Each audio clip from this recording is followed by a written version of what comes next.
现在插播一条紧急新闻：受全球持续病毒影响，多地出现诡异的人咬人事件，请各位。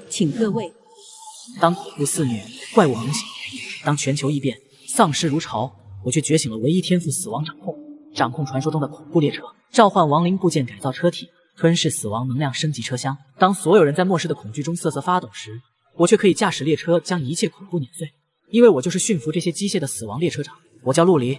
事情发生之时，我正在躺在地上演着一具尸体，耳边忽然传来了系统冷漠无情的声音：全球进入恐怖规则世界，开启大逃杀模式。想要生存下去，请优先建立一座安全场所。我从地上爬起来，剧组所有人都陷入了慌乱之中，明显他们也听到了同样的声音。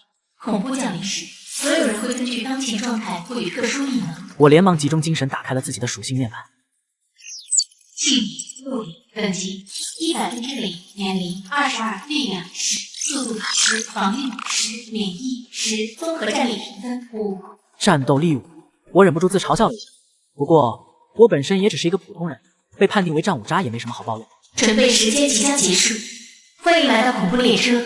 系统的提示音刚刚结束，远方就传来撕心裂肺的惨叫声，刺耳的惨叫让我忍不住捂住了双耳。在抬头时，却发现自己来到了一个车站。没有等我思考太久，随着火车的汽笛声响起，一列列车从迷雾中驶来。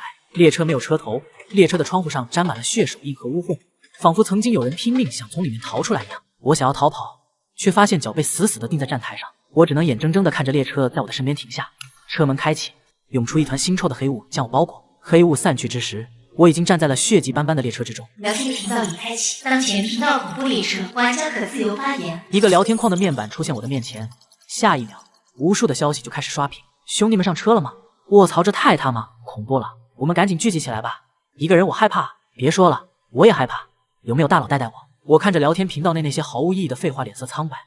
这些人简直就是在浪费自己的生命。正当我继续感慨的时候，系统提示音再次响起：恐怖列车即将启动，会根据你们进入时的状态觉醒异能，天赋能力分为 D、C、B、A、S 5个等级。S 级天赋具有唯一性，祝好运。我皱着眉，我进入之前扮演的是一具尸体，不知道能觉醒出什么异能。一道白光笼罩了我的身体，系统提示音再次响起：恭喜您觉醒D级唯一异能死亡冒险，获得一次性技能死亡掌控。我瞪大了眼睛看着自己的异能，虽然是个 D 级异能，但是前缀却带着唯一二字。之前系统说过 S 级天赋才具有唯一性，这个异能可能不只有 D 级那么简单。没等我仔细研究自己的异能，列车忽然震动了一下，差点让我摔倒。所有乘客注意，本次列车即将进入永夜隧道，请在3分钟内回到自己的位置，切勿直视车窗玻璃，以及找到并遵守车厢告示。广播声戛然而止，车厢内的车灯爆裂，车厢内瞬间被黑暗笼罩。该死！我忍不住骂了一句。我左右环顾着座椅，我只有3分钟时间去找到属于自己位置。虽然广播没有说，但本能告诉我，找错座位一定会发生很恐怖的事情。一般来说，车票上会有座位的信息，但是我们上车的时候根本没有车票。车票在哪？我立刻打开聊天频道，发出了自己的疑问：有没有人找到车票？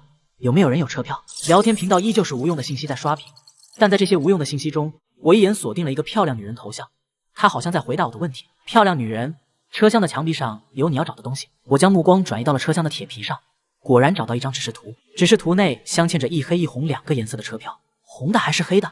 时间已经不容我多做思考，男左女右，我选左。我赌了一把，撕下了黑色的车票，坐到了车票对应着的座位上。我攥紧了黑色的车票，指节捏得发白，等待着命运的审判。4、3、2。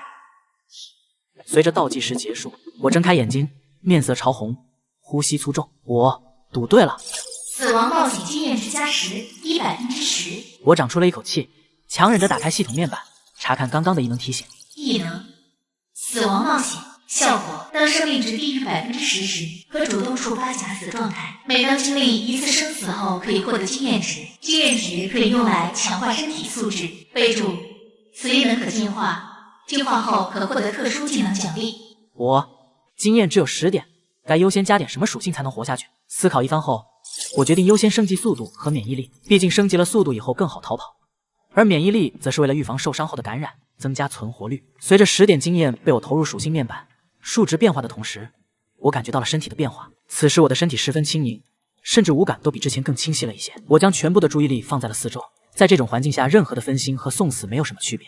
也是因为五感的提升，我听到了一些之前没注意的声音，啪嗒啪嗒，那是从车厢外传来了攀爬的声音，声音越来越近，我的心跳也越来越快，指甲几乎掐进了掌心。车厢外的东西一直爬到我头里，下一秒车厢的地面开始往外涌出血水，一个浑身缠满绷带的丧尸正从血水中钻出来，我手无寸铁，怎么对抗这恐怖的丧尸？我暗骂了一声，丧尸咆哮着向我扑来，我却惊讶地发现他的动作在眼中竟然如此清晰。速度强化之后，我的行动比丧尸快很多，有的打。我抽出了自己的皮带，我的皮带上有个金属扣，速度够的话或许可以派上用场。我将皮带绷紧绑在过道两边，随后冲着丧尸大吼，吸引他的注意力。丧尸果然被我吸引了，立马裹挟着死亡向我冲来，眼看丧尸就要扑到我身上，我侧身闪进座位中，狂奔的丧尸脖子撞在拦路的皮带上，颈骨瞬间被折断，脑袋垂落到胸前。死亡冒险经验值加5，一5%。我之前不过是一个连盒饭都混不上的小群演，从想到有一天会遇见这种事情。丧尸腥臭的尸体倒在我旁边，我哇的一口吐了出来。检测到低阶丧尸尸体，请问是否使用死亡掌控技能？死亡掌控可以掌控一切死物，但是仅能使用一次。列车里没有武器，对比起来，掌控地上的丧尸确实会比椅子、桌子之类的强上不少。不过，丧尸只是这列恐怖列车中最低级的怪物，强壮一点的普通人都能解决，真的值得我消耗这唯一性的技能吗？不行，我坚定地摇摇头。想要活下去，我必须掌控更强大的东西。我恢复了一点体力，扶着车厢站了起来。车厢墙壁有种诡异的黏腻感。忽然，我的脑子里蹦出来一个疯狂的想法：那这台列车算不算死物？是不是也可以被我掌控？用死亡掌控这台列车，让它成为自己的安全屋，我就能在这个恐怖世界所向披靡。我不管不顾地将手按在了车厢的地板上，发动了死亡掌控。随着技能发动，我的心跳和列车的震颤开始诡异的同步。某种联系正在顺着掌心往外蔓延，像是无数细小的根须扎进尸体堆起的车厢。恭喜你使用死亡掌控成功，掌控恐怖列车，当前进度5%。击杀车厢内的特殊怪物，可以提升掌控进度。请在掌控进度达到100%后抵达核心控制室，即可完全掌控列车。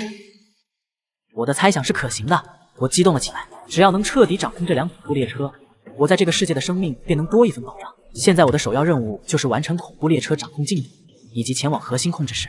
系统提示：死亡掌控，掌控列车进度5%。下一秒，我仿佛置身高空，以上帝视角看清了这列恐怖列车的全貌。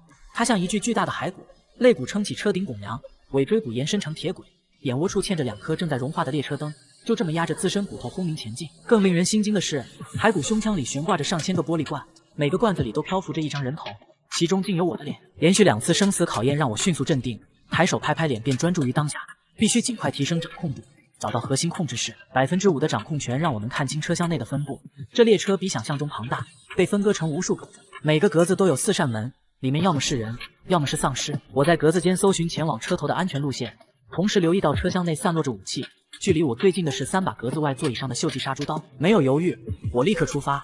凭借强化后的速度，沿途丧尸都被我轻松闪过。推开第3扇车门，我进入目标格子，可本该放着杀猪刀的座位上，却坐着一个我此前完全没观测到的神秘黑衣男子。他穿着风衣，戴着帽子，全身捂得严严实实，身上没有一丝活人的气息。车厢内其他武器太远，途中可能还有未知怪物，我决定赌一把。我小心翼翼地靠近，伸手去拿他膝盖上的杀猪刀。就在指尖即将碰到刀柄时，黑衣男子缓缓抬起头，大帽阴影下是灰青色的皮肤，嘴角裂到耳根，露出2排节肢动物般反向生长的尖牙。你在找这把刀，还是在找列车规则？黑衣男子缓缓抬起头，大帽阴影下是灰青色的皮肤，嘴角裂到耳根，露出2排节肢动物般反向生长的尖牙。你在找这把刀，还是在找列车规则？他的声音像砂纸磨过铁轨，沙哑刺耳。我心中一惊，想起之前广播提到的遵守车厢告示，下意识追问列车规则是什么。每个车厢都有规则，第1车厢灯光亮时禁止移动，第2节听到婴儿哭声必须捂住左眼。他站起身，身高竟超2米，俯视着我继续说，这节车厢的规则是，镜子里的倒影开始行动时，必须用刀刺向自己的倒影，不然就会变成怪物。话音刚落，车厢剧烈颠簸，车窗外不知何时挂满了惨白的人脸。我看向车窗倒影，里面的我已经握住刀柄，正朝着境外的我胸口刺来。警惕心疯狂报警，黑衣男人的话能信吗？真正的规则一定在告示上。我立刻转头看向座位前的小桌板，那里躺着一张泛黄纸条，上面写着：镜子里的一切都是反的。脑子飞速运转，倒影刺向我。既然一切是反的，我不该刺镜子，反而该刺向自己。没有时间犹豫，我握紧杀猪刀，对准了自己的胸口。刀刃切入皮肤，没有预想的疼痛，只有一种交织的阻力感。眼前瞬间清明，刀刃并未扎进胸口，而是刺碎了对面的车窗。看来你不蠢，这把刀你拿走吧。黑衣男子说道。我握着杀猪刀，没有丝毫迟疑，抬手一刀砍断了他的头颅。系统提示：恐怖列车掌控进度15%，死亡冒险经验值20。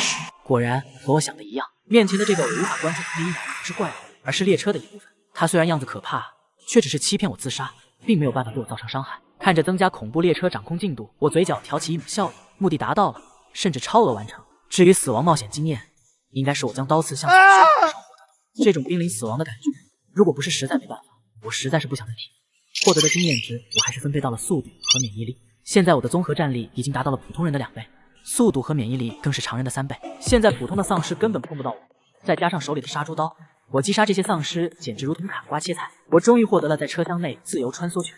我继续朝着车头前进，偶尔看一眼聊天频道。随着时间的推移，在聊天频道发言的人明显少了很多。随着我的推进，很快就来到了第3节车厢和第2节车厢的连接处，身后是无数被我制点的丧尸。根据黑衣男人的话，这节车厢的规则是听到婴儿哭声必须捂住左眼。不过我没有完全相信黑衣男人的话，一切以车厢内的告示为准。我推开连接车厢的大门，走进了第2节车厢。这节车厢的规则是听到婴儿哭声必须捂住左眼。不过我没有完全相信黑衣男人的话，一切以车厢内的告示为准。我推开连接车厢的大门，走进了第2节车厢。就在这个时候，系统提示忽然响起。系统提示：陆离击杀100只丧尸，等级升为2级，奖励5.4为属性。由于陆离是本频道第1位达成升级的人，额外奖励5.4为属性。站在第2节车厢的入口，我将属性点进行了分配。姓名：陆离，等级2，年龄22，力量20，速度30，防御20，免疫30，综合战力评分20。我评估了一下自身现在的战力，应该远在特种部队的兵王之上。但即使如此，面对车厢内的东西，还远远不够。他们往往是规则性的抹杀。我没有管现在聊天频道上是怎么议论我的，我朝着第2节车厢内部缓缓走去，隐约听见有婴儿的啼哭声，只不过并不像人类婴儿的啼哭。该死，怎么刚进来就触发规则了？我脸色难看的骂了一句，连忙伸手捂住了自己的左眼，另一只眼睛借着车厢内昏暗的灯光，想要找到这节车厢内的告示。这节车厢内有几十个婴儿摇篮在摇晃，每个上面都带着浓重的血迹，哭声从4面8方涌来，让我头昏眼花，随时要倒在地上。我强打起精神，终于发现一张纸条贴在车厢中间的车窗上，上面写着：捂住左眼，注意窗子。我看着纸条错愕，第3节车厢让我看车窗内自己的倒影，这节车厢又让我注意窗子。我感觉昏沉的脑子变得更加混乱，还没等我琢磨出这几个字的意思，面前的摇篮突然朝着我伸出了一根根脐带。那些脐带像是活物一般朝我射来，最近的一根缠向我的脚踝，一脚踹翻了一个摇篮，却看见从摇篮里滚出来一个成人的头颅。地上的头颅死死和对视，看着我那个没捂住的右眼，神情贪婪，侧头偏过一根射向我脖颈的脐带。我看到了车窗上自己的身影，脑中突然金光一闪，男人告诉我的规则没有错，字条上的也没有错。因为倒影的原因，在窗户中我捂着的是右眼，躲过再次朝我攻击来的脐带。我迅速将捂着的眼换成自己的右眼。眼前的车厢中突然出现一排半透明的脚印，为我标记出一条安全路线。踏上安全路线，耳边的哭声瞬间缩小了8成，连同着婴儿车里伸出的脐带都慢慢缩了回去。我小心地踏着安全路线，终于走到了第2节车厢的尽头。就在我的手接触到车厢尽头的门把手的时候，整个车厢的哭声戛然而止。我长出了一口气，只要能够摸索出车厢内的规则，实际上车厢并没有太大的危险。劫后余生的喜悦让我充满了动力。同时系统提示音响起，系统提示：死亡冒险经验值20，恐怖列车掌控进度20%。这一次我没有使用经验值升级自己的属性，目前我的战力是够用了，是时候升级一下自己的异能了。前面就是第1节车厢了，只要通过了第1节车厢，就能到达列车的控制室。让我惊讶的是，第1节车厢的灯光竟然出乎意料的多，只不过这些光源各自照亮各自的区域，没有把车厢完全点亮。车厢连接处的大门也有一盏灯光亮着，这盏灯光十分稳定，没有闪烁或熄灭的迹象。这似乎是第1节车厢的安全区，只要站在这盏灯光下，就不会有任何危险。这次我第一眼就看到了这节车厢内的告示，只不过我并没有放松，反而陷入了沉思。因为第1节车厢的规则就是灯光亮时禁止移动。我第一眼就扫到了车厢里的告示，可看清上面的字后，心瞬间沉到了谷底。灯光亮时禁止移动，这看似简单的规则，在这危机四伏的车厢里，简直是无解的死局。更让我头皮发麻的是，灯光下还站着一个黑衣男人。我用5%的列车掌控权提前观测过，却完全没察觉到他的存在。显然他不是普通的怪物。我没敢贸然行动，先盯着男人胸口的名牌看了一眼，上面赫然刻着列车长3个字。我瞬间后背发凉，能被称作列车长的存在，绝对是这趟恐怖列车里最棘手的诡异。形势危急，我没工夫独自硬扛，立刻切进了恐怖列车频道的聊天框，发了句有谁在第1节车厢，我急需一个帮手。很快一条回复弹了出来，是那个曾提醒我车厢墙壁有车票线索的玩家李兆清，也是这频道里出了名的高存活率玩家。我赶紧开启上帝视角锁定他的位置，发现他就在离我不远的格子里，而且已经清理完了里面的丧尸。我顾不上太多，直接用上帝视角朝他喊话：李兆清，往前走3步，退1步，再左移1步。开门后小心门外的丧尸。他虽然满脸迷茫，却动作利落，没一会儿就出现在了我面前。我直奔主题，点名需要他帮忙。李兆清也不含糊，当即问我要怎么做。我告诉他列车长会追踪车厢里的人，我们得交替吸引他的注意力，才有机会找到反击的空隙。计划刚敲定，我就率先动了起来。可刚走10步，身前的灯光突然亮起，我的影子被拉得老长，我瞬间僵在原地，可还是迟了。列车长猛地转过身，直直朝我走来。按照约定，李兆清必须立刻制造动静转移他的注意，不然动弹不得的我就是砧板上的鱼肉。李兆清立即动了起来，甚至他拿出了手机打开了音乐。果然，列车长的注意力瞬间被他勾起，调转方向就朝他冲了过去。好在他选的灯及时熄灭，他顺势躲进阴影，让列车长瞬间没了目标，只能慢吞吞的又朝我折返。我趁机在阴影里蛰伏起来，心里盘算着逃避根本不是办法，只有杀了列车长才能真正安全。可没等我等到机会，头顶的灯光又亮了，我被迫暴露在光亮中。千钧一发之际，李兆清及时弄出声响，再次把列车长的注意力拽了过去。我这才松了口气，也彻底意识到能在这趟列车里活到现在，李兆清的应变能力和胆识绝对不一般。我们俩就这么交替着吸引列车长的注意，一点点寻找反击的契机。终于，我身前的灯光彻底熄灭，我和列车长同时陷入黑暗，我们之间的距离不过2米。我能清晰感觉到，进入黑暗的列车长身上的恐怖气息散了大半，实力只比普通丧尸强上一点。我没犹豫，抬手就一刀劈在他肩膀上，削掉了一块腐肉。可这家伙血太厚了，我接连补刀都没能伤到他的要害。我心里越来越急，要是灯光突然亮起，我就只能束手就擒。偏偏就在这时，李兆清突然发出一声惊呼，我瞬间汗毛倒竖，头顶的灯亮了。我心里越来越急，要是灯光突然亮起，我就只能束手就擒。偏偏就在这时，李兆清突然发出一声惊呼，我瞬间汗毛倒竖，头顶的灯亮了。列车长的攻击几乎在瞬间就到了，尖锐的破风声擦着我的耳朵而过。我顾不上车厢规则，拼了命的躲闪，可还是被他扫中了肩膀，鲜血瞬间浸透了衣服。我狼狈地躲回黑暗，可列车长也追了进来，而且因为我违规，他彻底摆脱了黑暗的虚弱，每一次攻击都带着致命的威胁。细频提示音在我耳边不停响起，每一次躲闪，每一次反击，都在生死边缘徘徊。死亡冒险的经验值也在疯狂上涨，我能感觉到体力在快速流失。列车长有无数次容错的机会，可我只要失误一次，就会被锤成肉泥。就在我快要撑不住的时候，李兆清突然咬着牙冲进一道灯光里，还在里面快速小跳，主动触发了规则。列车长的动作猛地一顿，显然是新的违规者打乱了他的逻辑，攻击节奏也跟着乱了。就是现在，我双眼通红，手臂肌肉瞬间绷紧，把全身力气都压在杀猪刀上，朝着列车长的脖子狠狠劈了下去。给我死！这一声嘶吼里藏着我所有的恐惧和决绝。我的双眼通红，手臂肌肉鼓起，一刀斩断了列车长的脖子。一团黑雾从列车长的脖子里喷出，他雄壮的身子迅速瘫地。我没有多多喘息，径直拉着李兆清远离列车员的尸体，朝着车头控制室离去。李兆清担心地看着我正在流血的哥哥，问我有没有事。我面色苍白，摇了摇头。现在我的身体素质是普通人的4倍，这点伤势对于我来说并不致命。现在最重要的是进入列车的控制室，获得恐怖列车的控制权。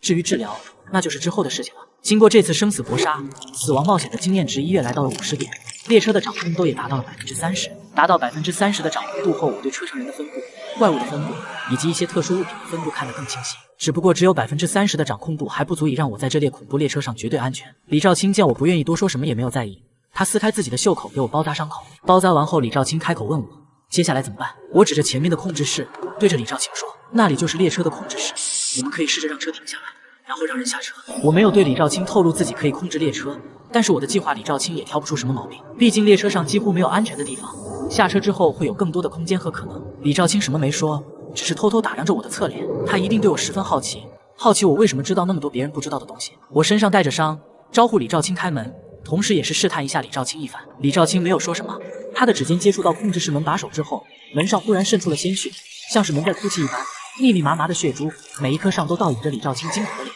就是使用死亡冒险的上帝视角也看不见控制室内的情况，我也不知道有什么，只能出声提醒他小心。李兆清点点头，深吸一口气，缓缓地推开控制室的车门。房间内的情况出乎意料的正常，控制室内只有控制台。就在我和李兆清踏入控制室内的时候，身后忽然传来重。看见此时的车厢内不知道什么时候已经完全被黑雾笼罩，身后发出声音的地方露出了2个猩红的眼睛。身后忽然传来重。看见此时的车厢内不知道什么时候已经完全被黑雾笼罩，身后发出声音的地方露出了2个猩红的眼睛。就在此时，车厢内的浓雾散去，列车长原本干瘪的尸体站了起来。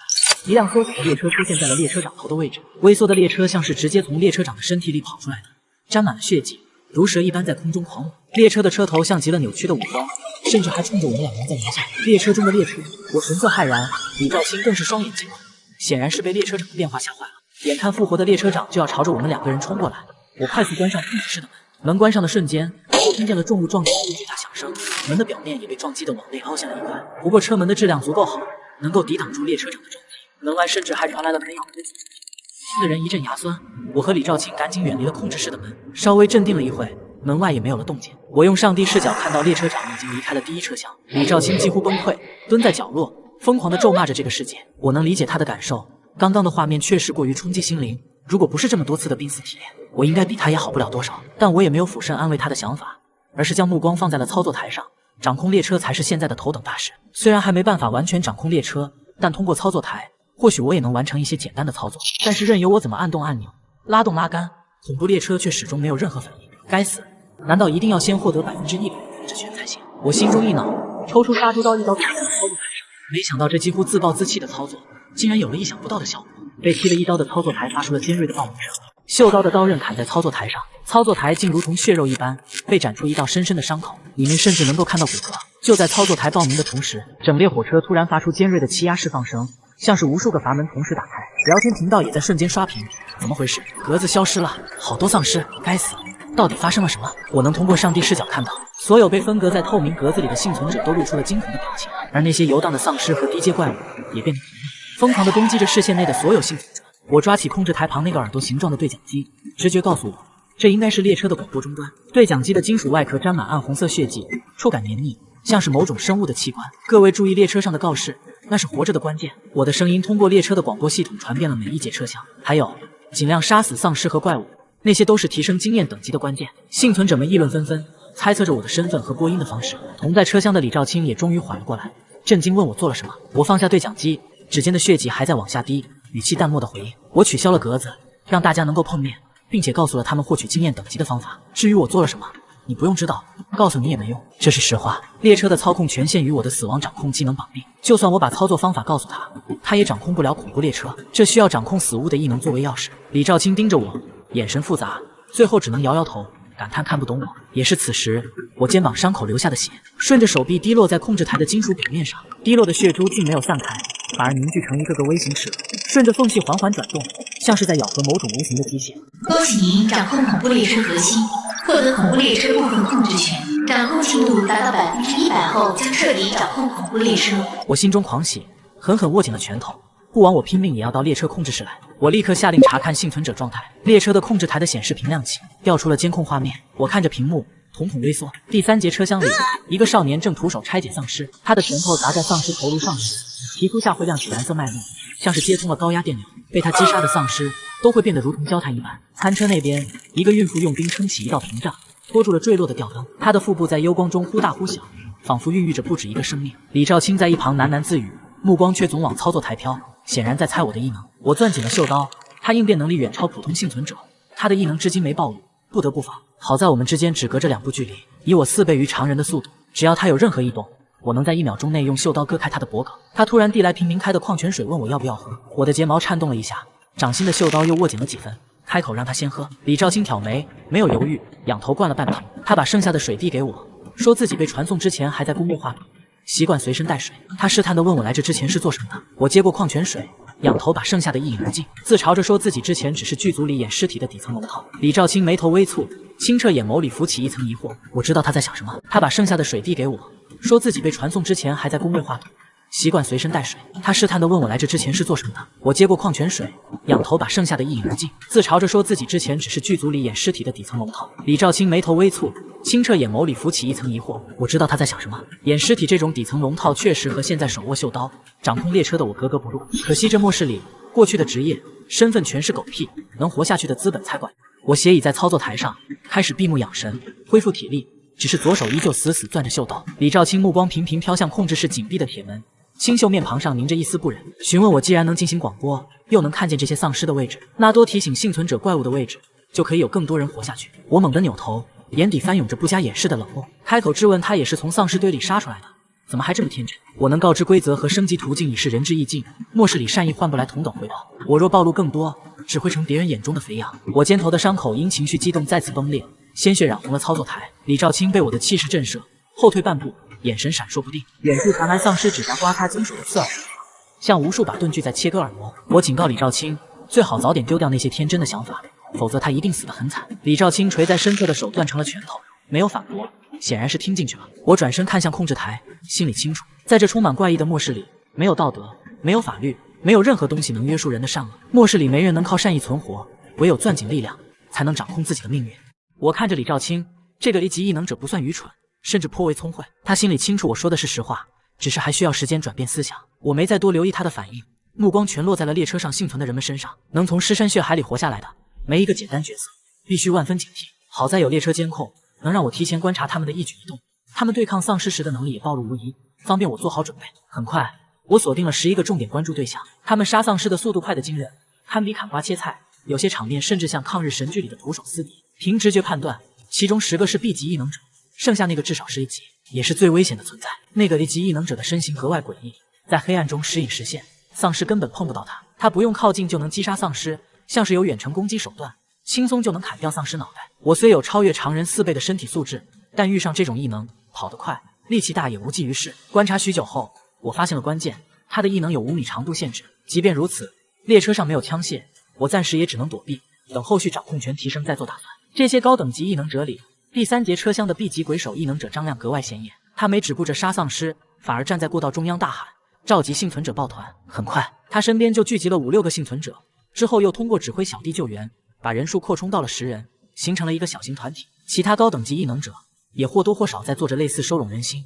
壮大势力的事。这时，李兆清走到我身边，提醒我肩膀还在渗血。我知道伤势不能再拖，立刻对列车下达了寻找药品的指令。屏幕上很快出现了药品标记，其中一个急救箱就在张亮的团伙面前。就在张亮的2个小弟蹲在急救箱前，兴奋地向他汇报时，意外发生了。这时，李兆清走到我身边，提醒我肩膀还在渗血。我知道伤势不能再拖，立刻对列车下达了寻找药品的指令。屏幕上很快出现了药品标记，其中一个急救箱就在张亮的团伙面前。就在张亮的2个小弟蹲在急救箱前，兴奋地向他汇报时，意外发生了。他们身边一个沉默的男人突然抱起，手里藏着半截剪刀，精准刺穿了身旁队友的咽喉。那个男人没受伤，却为了抢夺急救箱，毫不犹豫地杀了自己人。他抱起急救箱，拔腿就跑。张亮气得怒吼，伸长鬼手去抓，却被他险之又险地躲过。紧接着，那个背叛者扯着嗓子大喊，把周围的丧尸都吸引过来，黑压压地朝着张亮的小队围去。张亮没办法追击，只能优先保护刚召集起来的团伙。而那个背叛者正是第6车厢张亮小队的地级蛮力异能者，他抱着急救箱跌跌撞撞逃往车厢深处。我和李兆清在监控里看清了全过程，他眉头紧锁，眼神里满是不解和厌恶，但我心里毫无波澜。在这末世里，急救箱里的药品和绷带就是保命的筹码。那个男人不是傻，是坏到了骨子里。我站直身体，左手握紧袖刀，转身对李兆清说要出去一趟。他愣了一下，下意识后退半步，眼神里带着一丝惊惧。看着他落在监控屏幕上的目光，我知道他已经猜到了我的目的。我要去抢劫那个抢走急救箱的背叛者，为自己处理伤势，也为在这末世里多争取一份生存的资本。列车上的危险远不止丧尸，人心的险恶往往更致命，但我别无选择，只能迎难而上。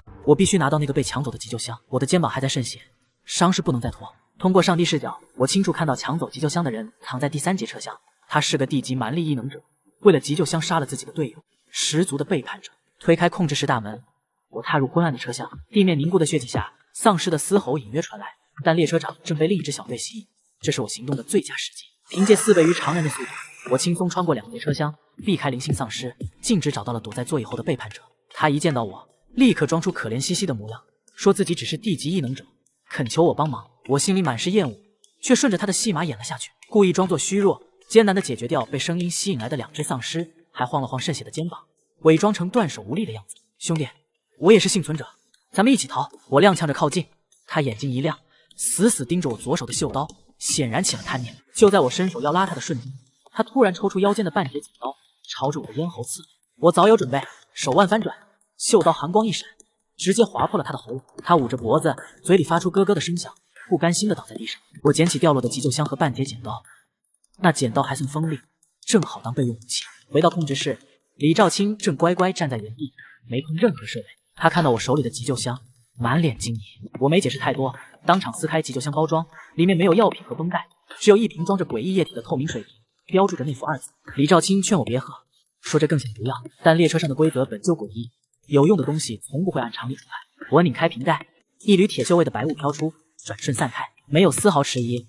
我仰头将液体一饮而尽，苦涩的液体划过喉咙，剧痛顺着血管蔓延全身，紧接着又转为灼热。短短10秒钟后，我左肩的伤口以肉眼可见的速度愈合，就连被列车长打碎的骨头也诡异复原，体能和力量不仅恢复到最佳状态，甚至比之前更强了几分。李兆清满脸不可思议，我握紧袖刀，感受着体内涌动的力量。他问我接下来怎么办，我看着操作台，心里已有了答案，要让列车停下，必须解决 BOSS。而这列车上唯一的 BOSS 就是我们之前遇到的列车长。我把半截剪刀丢给李兆清防身，他虽有些犹豫，但也明白这是唯一的出路。接下来我们要做的就是找到列车长，彻底解决他。我猜想杀了列车长，这列诡异的列车大概率会停下。我捡起操作台上的半截剪刀，递给身边的幸存者李兆清，让他防身。他手指僵硬，满眼犹豫，毕竟之前我们差点死在列车长手里。我笃定有人会主动挑战那个恐怖的怪物，升到2级会有系统提示和奖励，杀死 BOSS 的奖励只会更丰厚。其他幸存者早晚会想通，尤其是那11个特殊的强者，等他们反应过来，列车长就会变成狩猎目标。我要抢在所有人前面动手，于是抓住李兆清的手腕，让他告诉我异能，方便我们配合。他愣了愣，从口袋掏出纸和笔，说自己的异能是作画，能通过画画强化自己和别的东西。他在画中给自己添了把同款剪刀，随着画笔修改，手中的半截剪刀竟慢慢拉长变宽，成了类似短刀的武器。只是这会消耗他很多体力。他脸色潮红，微微喘气。我心中震惊，这异能潜力巨大。我突发奇想，把袖刀横在画纸上，让他拓印刀的纹路到变形后的剪刀上。可他刚点下一个墨点，就像触电般收回手，脸色惨白说做不到。我收起袖刀，猜想这把刀藏着秘密，或是他的异能暂时有局限。李兆清看着我，期待又试探地说，我们要合作，不能只有他暴露底牌。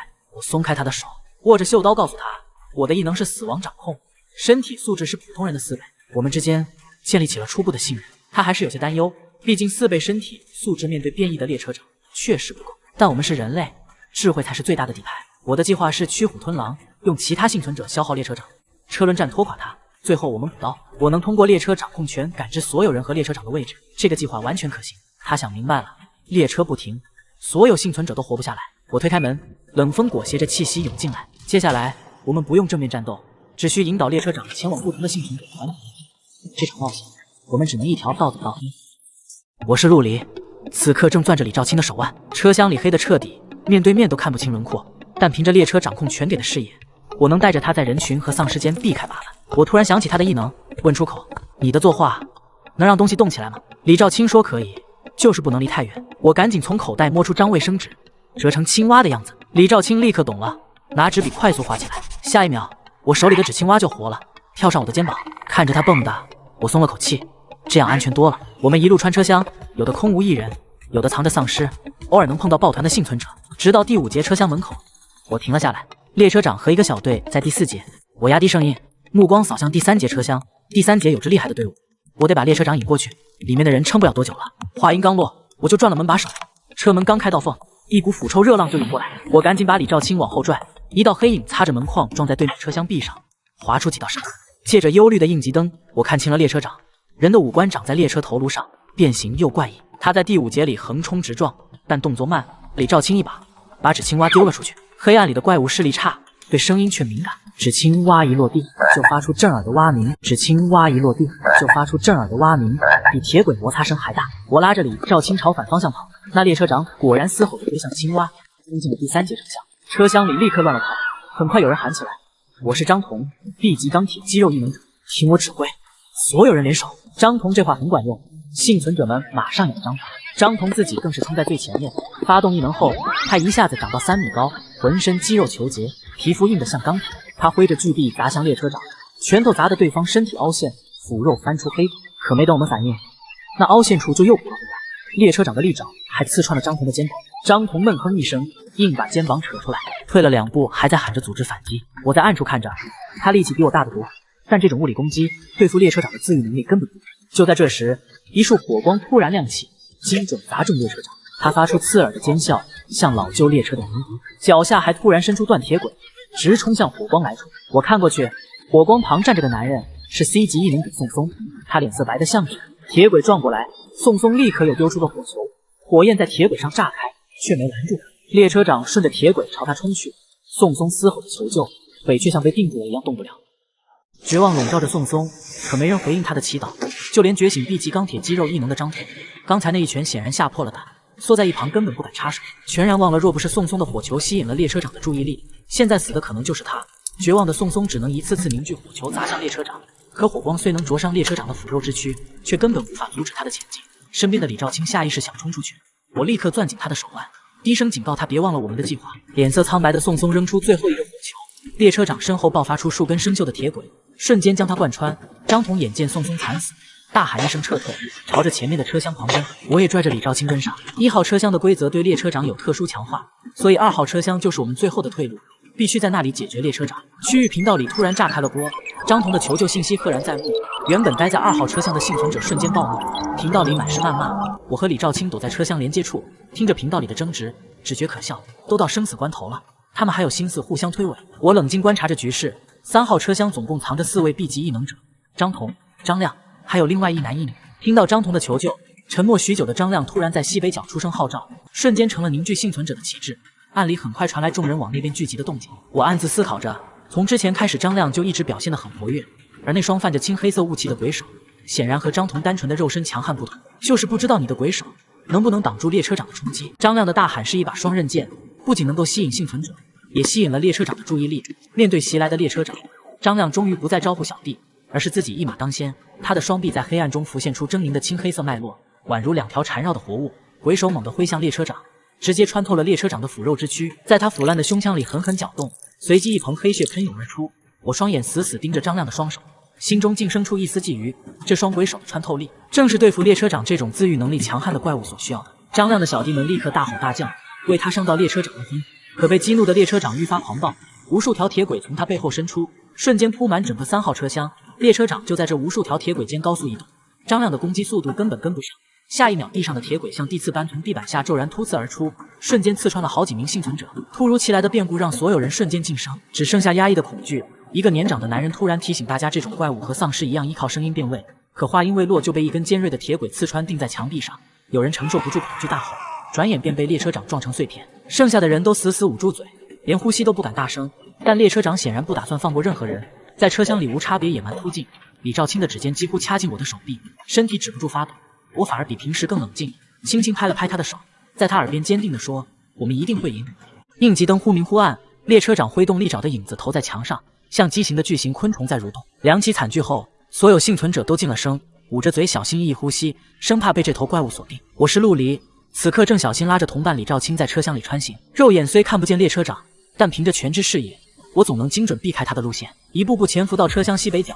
在幸存者张亮不远处，我们找了个角落猫了下来，躲在阴影里。我扫过混乱的人群，发现觉醒 B 级异能的张彤和张亮不知何时已经汇合。这两个拥有 B 级异能的男人凑在一起，压低声音密谋着什么。我想听清他们的谈话，却被列车长的突进与咆哮声掩盖。该死！我低声咒骂，耳边的噪音却突然消失，只剩下列车驶过铁轨的震动声，还有张彤和张亮的对话。原来获得 30% 列车掌控权后，我解锁了新能力监听。他们绝不会想到，此刻的对话正被我听得一清二楚。杀了他肯定有重奖，之前第一个升到2级都有奖励，更别提杀了这头怪物了。张亮搓着手，眼里满是贪婪，说不定杀了他列车就会停下，到时候我们就能离开这该死的地方了。张彤全身肌肉球渣，语气里满是跃跃欲试的兴奋。两人看似达成合作，却对谁来拿最后一击这个关键问题绝口不提。我心中冷笑，能活到现在的都不是傻子。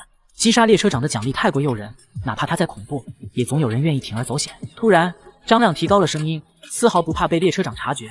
车厢的兄弟姐妹们，别怕这东西，我已经和另外一名 B 级异能者会合了，你们辅助我们，一定能解决这个巨大的麻烦。两个 B 级异能者联手的消息，瞬间给慌乱的幸存者注入一丝希望。黑暗中，除了列车长暴走的声音，不少人悄悄朝着张亮二人的方向移动，显然打算听从号召，联手对抗列车长。我侧头对李兆清低语，声音里带着一丝嘲讽。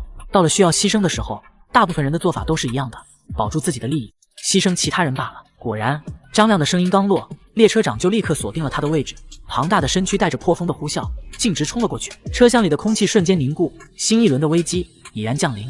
应急灯忽明忽暗，3号车厢里满是混乱的嘶吼。我拉着李兆清躲在角落阴影里，凭借全知视野避开狂暴的列车长。不远处，B 级钢铁肌肉异能者张彤和 B 级鬼手异能者张亮凑到了一起，两人低声密谋着什么。很快，张亮抬高声音号召幸存者联手。黑暗中，不少人朝着他们的方向移动。列车长瞬间锁定张亮的位置，带着破风的呼啸冲了过去。张彤像人形卡车般撞向列车长，将他掀翻在地。张亮立刻伸出泛着青黑色雾气的鬼手，直接穿透列车长的腐肉躯干，狠狠搅动。就在这时，黑暗中亮起2束光芒，一对情侣 B 级异能者现身，一人握着火焰长剑，一人握着寒冰长剑，同时砍向列车长的脑袋。列车长的2个脑袋被砍断滚落，可脖梗处的黑色粘液翻涌，很快长出布满复眼的新脑袋。新脑袋泛着诡异红光，车头突然射出无数钢刺。情侣异能者奋力抵挡，还是被几根钢刺击中，留下致命伤口。我紧盯着列车长的躯干，发现他制服胸口处有破损和血迹，那里才是他真正的弱点。我盯着列车长的躯干，忽然反应过来，他的制服胸口处有破损和血迹，那里才是真正的弱点。我跟李兆清说了句等我一下，转身就朝1号车厢冲去。3号车厢已经乱作一团，幸存者们纷纷往2号车厢退，狭窄的通道挤得水泄不通。凭着4倍体能的敏捷和对车厢规则的熟悉，我无视应急灯的明暗限制，速度远超其他人，先一步冲出3号车厢，进入了2号车厢，捂住耳朵避开惊慌失措的人群。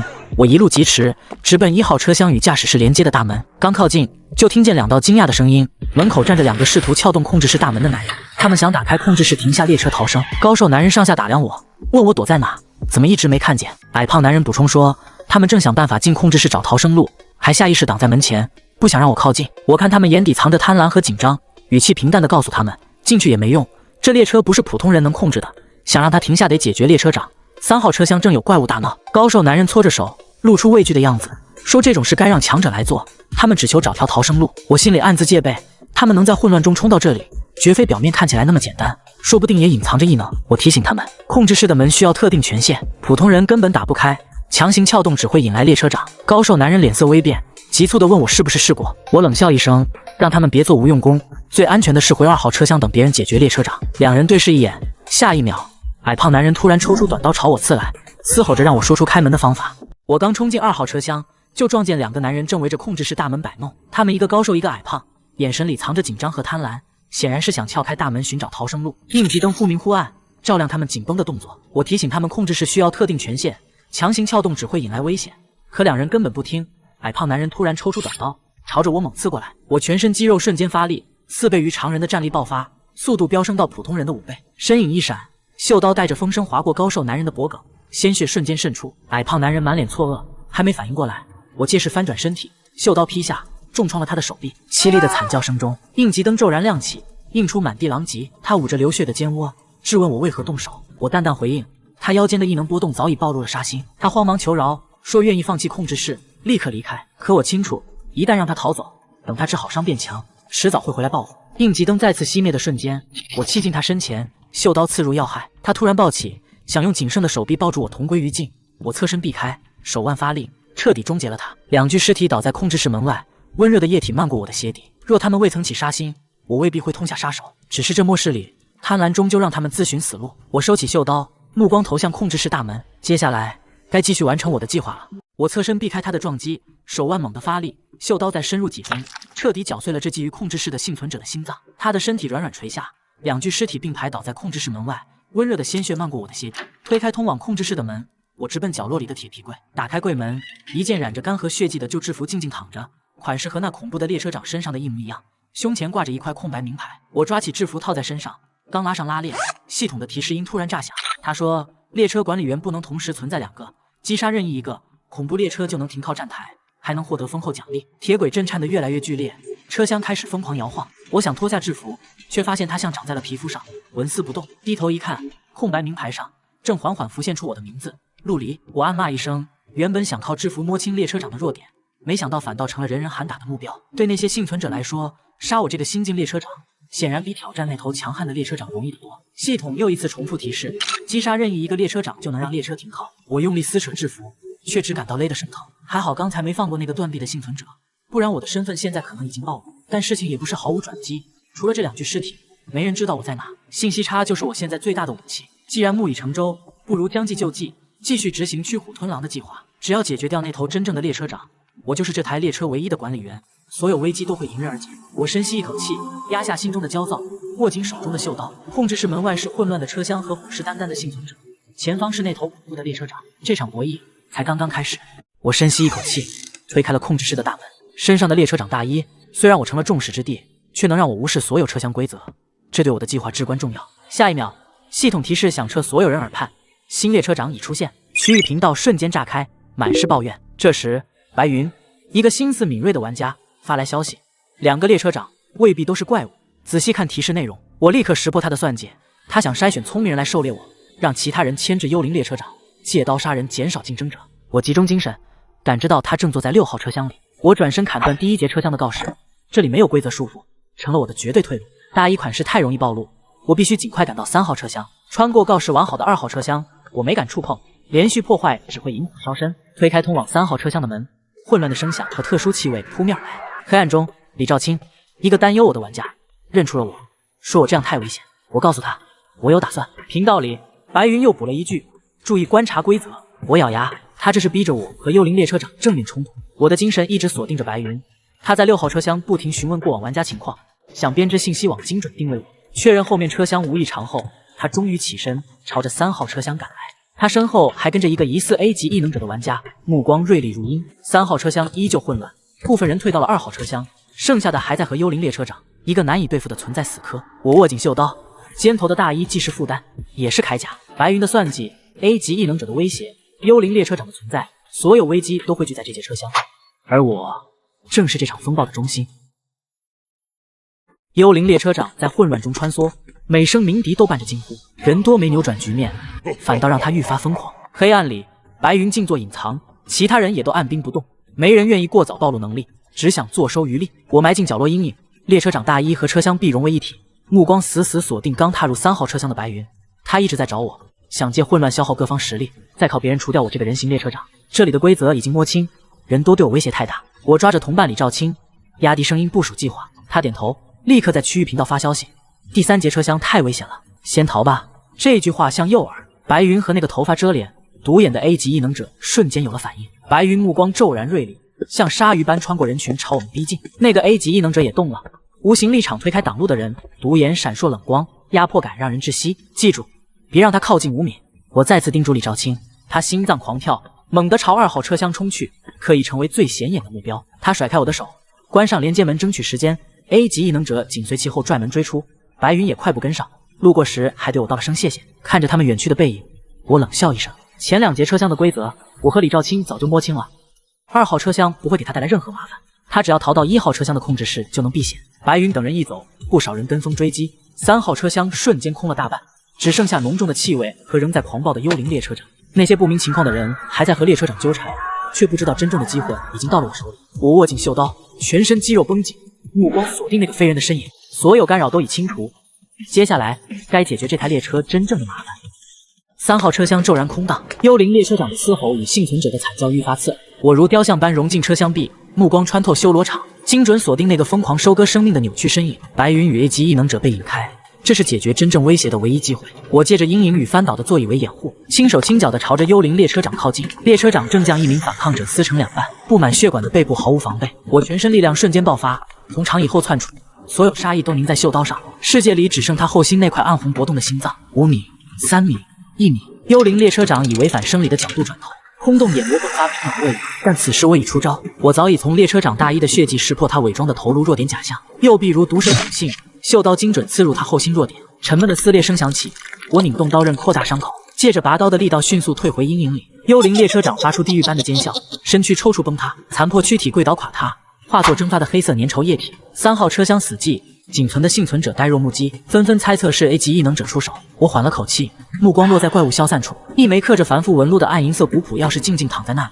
系统提示响起：成功击杀列车长，恐怖列车1分钟后到站，规则暂时失效，需下车者尽快准备。幸存者瞬间红了眼，朝着钥匙冲去。地面上那枚暗银色钥匙格外扎眼，没等我上前，一个满眼贪婪的男人就嘶吼着钥匙是我的，扑了过去。他早忘了列车规则的可怕，只见离钥匙不足1寸时，车厢顶灯剧烈闪烁，一道惨白光束精准照住了他，凄厉的惨叫只持续半秒，他连人带衣物彻底消失，连灰烬都没留下。光束转瞬即逝，钥匙仍静静躺在原地，剩下的幸存者吓得牙齿打颤，再没人敢觊觎。我是陆离，径直走向钥匙，无视那些瘫软的幸存者和空气里的规则含义。在他们惊恐呆滞的目光中，我弯腰捡起钥匙，入手冰凉，带着奇异沉重感，上面的繁复纹路似在指尖流动。这是我击杀列车长的战利品，也是掌控列车的筹码。列车长死后，我已是唯一管理员，即便规则失效，也能调用力量护住他。我把钥匙揣进大衣内袋，转身朝2号车厢连接门走去，全程没看幸存者一眼。身影即将消失在门后时，我侧头扫过他们，嘴角勾起一抹冷狐，随后关门离去。身后突然传来惊呼，那是陆离，他是列车长。此时1号车厢连接处，异能者白云正盯着角落里喘息的女性李兆清，脸色阴沉的能滴出水。他攥紧拳头，指节发白，终于反应过来落入陷阱，是他，那个被我道谢的男人，他才是列车长。用李兆清当诱饵调虎离山。白云的杀意翻涌，盯着李兆清下令抓住他，逼陆离交出奖励。可一旁的 A 级异能者却径直坐下，彻底放弃追击。李兆清靠着规则勉强支撑，心里因系统提示松了口气，我成功了。我刚踏入2号车厢，就感知到3号车厢的骚动，身份暴露本在意料之中。我握紧口袋里的钥匙，脚步未停。这场列车博弈已持续许久，现在该画上句号了。我要去接应李兆清，彻底了结这场围绕列车的较量，让一切尘埃落定。那些潜藏的算计，贪婪的争夺，终将在我的掌控下结束。而这枚钥匙会是开启新秩序的关键。我是陆离，穿着那件列车长大衣，重新出现在2号车厢，目光扫过后方，白云那个擅长算计的幸存者正扣着李兆清，而角落坐着季白那个让我警惕的 A 级空间异能者。我朝李兆清走去，步伐没停。白云加重了手上的力道，向我索要击杀列车长的奖励。我从大衣里取出那枚暗银色钥匙，悬在指尖，钥匙就是唯一的奖励。白云突然抬高声音，煽动周围的人，他称我为列车的源头，想让大家联手对付我。我看向季白，他始终沉默，却比谁都危险。就在这时，列车进站的汽笛响起，系统提示30秒后关闭车门。我收起钥匙，对所有人开口：钥匙在我这儿，但车已到站，下去就能活。谁想抢？我不介意送他一程。人群慌了，纷纷冲向车门。季白第一个起身离开，其他人紧随其后。车厢里只剩我和白云僵持，倒计时像压在胸口的石头。白云终于松手，推开李兆清，冲向车门。他离开时留下一句话，说一切才刚刚开始。我扶住李兆清，看着车门合拢。这场列车上的博弈暂时结束了，但白云的威胁还远远没有消散。怀里的触感还没散去，与我一同经历险境的李兆清就带着担心挣扎下来。我脸颊一阵发烫，方才2人贴得太紧，连忙移开视线反问他的状况。他摸了摸脖梗上的红肿，轻轻点了点头，催着我赶紧下车。可我转身望向身后的列车，指尖摩挲着口袋里的钥匙，这东西已经让列车核心区域彻底属于我。我告诉李兆清，1号车厢和控制室很安全，这钢铁巨兽成了我的安全屋，钥匙就是关键。他的声音都在发颤，显然没法立刻接受幽灵列车是安全屋的事。我刚补充说是核心区域，系统的冰冷提示就响了起来：列车即将关闭，请为下车乘客注意安全。车门外的浓雾吞掉了整个站台，曾有纠葛的白云正愿读的回望，还和一个空间异能者站在一起，画面一闪就没了踪影。厚重的车门哐当一声合拢，将外界的浓雾与危险彻底隔绝。车厢里瞬间静了下来，只剩列车的嗡鸣和通风口的气流声。感觉到了吗？规则对这里的束缚消失了。我踩着车厢地板往前走，现在我掌控这台列车。李兆清紧绷的身体终于松了劲，靠着车厢壁滑坐下去，大口喘着气。我蹲到他面前，认真看着他：我信任你，这大逃杀世界里信任不易，也希望你能信我。我告诉他，我的能力死亡冒险虽然现在只是D级，却是唯一异能，能在死亡里成长，未来肯定远超 S 级。他惊得眼睛都睁大了。等我说完系统分级不算什么，他深吸一口气，也坦诚了，他觉醒了唯一 S 级天赋作画，只是现在等级低，效果还很差。所有强大都始于弱小。我站起身，昏暗的光线落在身上，潜力就是这鬼地方最大的资本。先休整，处理伤口，恢复体力。有了这安全屋，我们比外面那些人安全太多。眼下先得解决吃饭喝水的事，再找找有用的东西。李兆清看着周围的残破，忽然眼睛一亮，说他的能力或许能用。他拿出纸笔，对着车厢就开始画。我站在一旁看着，他的线条很流畅，画里的车厢正一点点变整洁。我忍不住开口说，用画改造环境是好想法，就是没颜色太素了些。随着他的画笔挥动，车厢里压抑的氛围慢慢淡了下来。这处暂时属于我们的空间终于有了点安全屋的样子。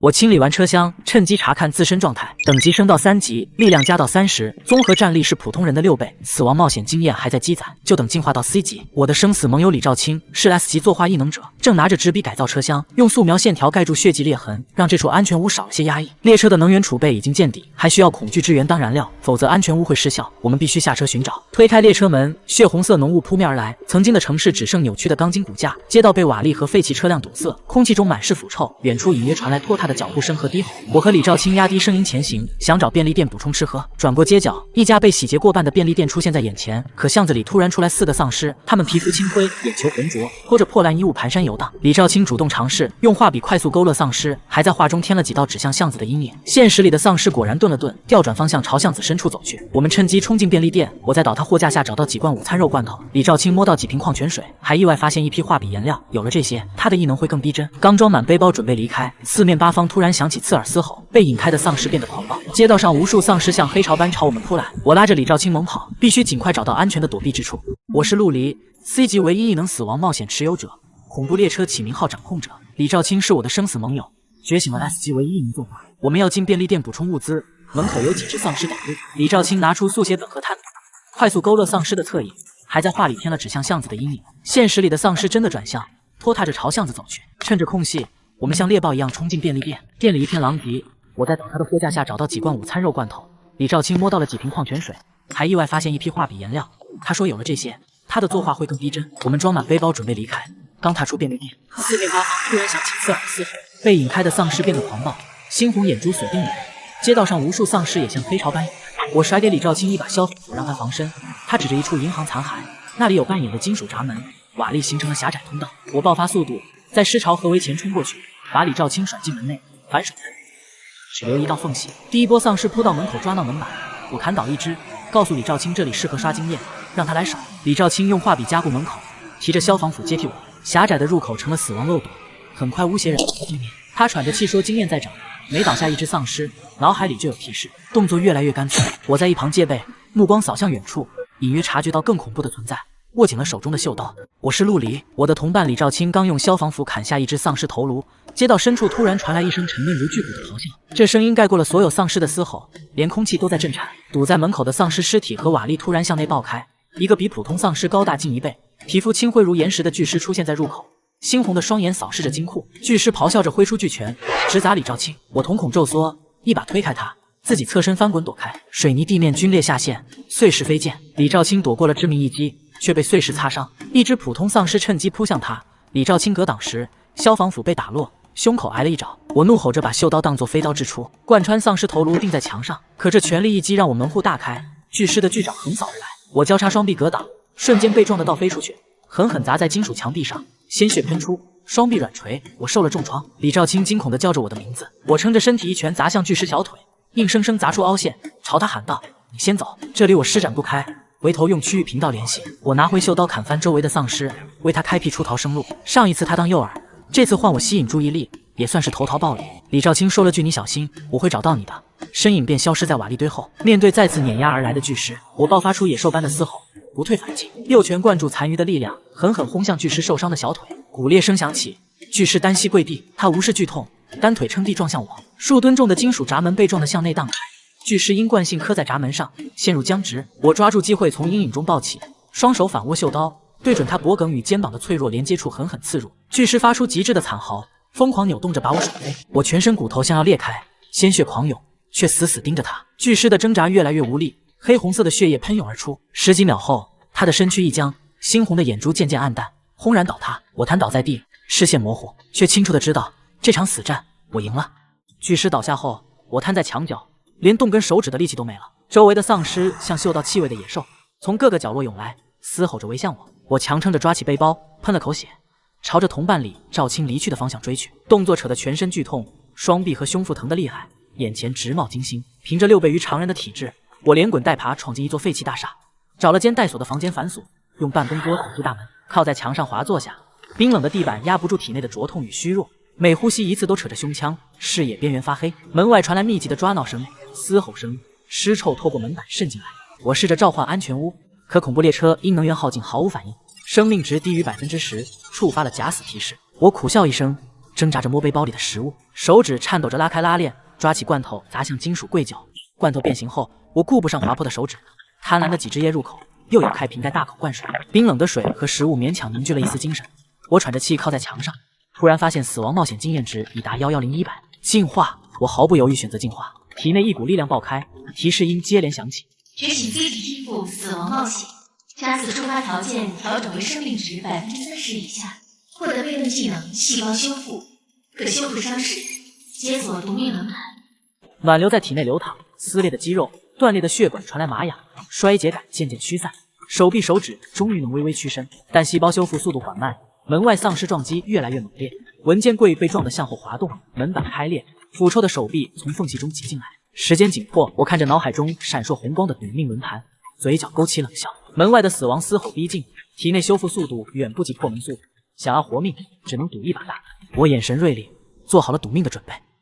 我是陆离，在废弃大厦里，我彻底脱力。刚才的怪物倒下了，但危险没有结束，周围的嘶吼声正在逼近。我拿起背包，用最后的力气离开那里，找到一间还能存活的抓弄声越来越密，我的伤势很重，双臂几乎抬不起来。尝试召唤列车，但没有回应，生命值已经低到触发警告。我从背包里找出食物和水，勉强恢复了一点精神。这时我发现我的异能经验满了，我选择了进化。一股暖流在体内涌起，伤势开始缓慢修复，但门外的撞击越来越猛烈，缝隙里已经伸进了腐烂的手。时间不够了，我看到了新解锁的能力——赌命轮盘。一个暗红色的轮盘在我意识中浮现，6个区域有一个散发着腐朽的气息。